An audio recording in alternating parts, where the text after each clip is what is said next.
Welcome back to channel YouTube Rizal Ismail Official. Like, comment, share, subscribe. Let's go. Layankan aja.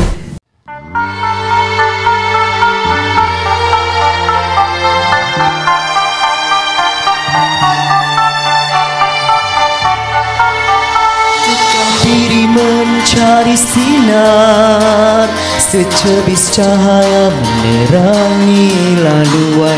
Ada kalanya langkahku tersasar, tersungkur di lembah kegelapan.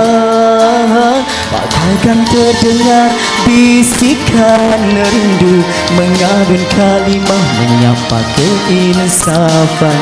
Kehadiranmu menyentuh kalbu, menyalakan obor pengharapan. Jika ku kealpaan, kau bisikkan bicara keinsafan. Kau beri kekuatan jika aku diuji dengan dugaan. Saat ku kehilangan keyakinan, kau nyalakan harapan. Saat ku meragukan keampunan Tuhan, kau katakan rahmatnya mengatasi segala. Menitis air mataku keharuan kepada sebuah pertemuan.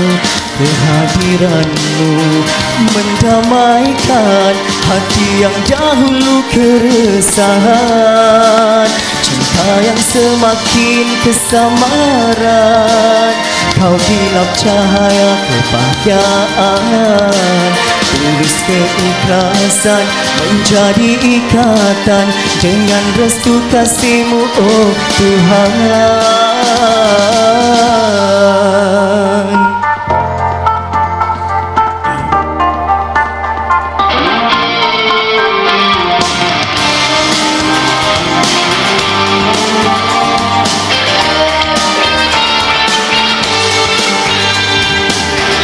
Titisan air mata menyubur cinta, dan rindu pun berbunga mekar tidak pernah layu.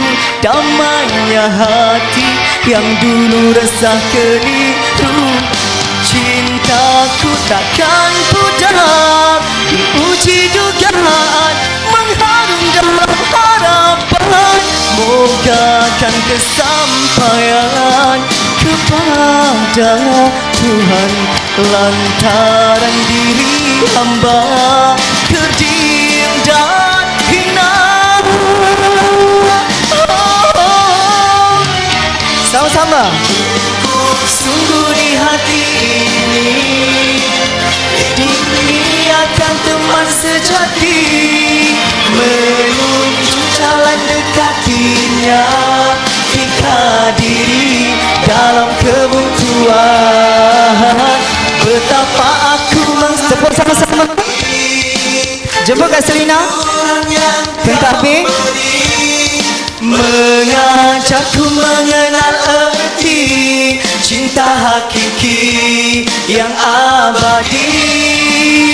Tiada yang menjadi impian selain rahmat kasih-Mu Tuhan. Lu besar juga naik. Ketulusan sekeping hati seorang insan bernama teman.